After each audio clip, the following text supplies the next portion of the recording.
Right, mga boss, sir, manager, amo. Panoorin natin tong video na to.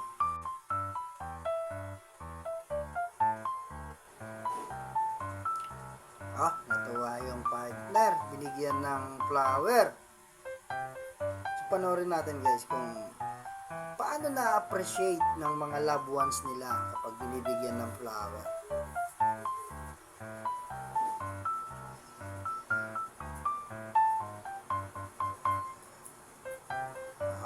Ang laking tuwa ni ate, di ba?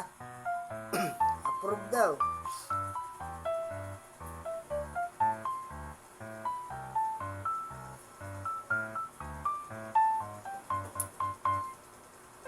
Tuwang-tuwa si ate. So, isang paraan pala to guys para mapasaya natin ang ating mga partner.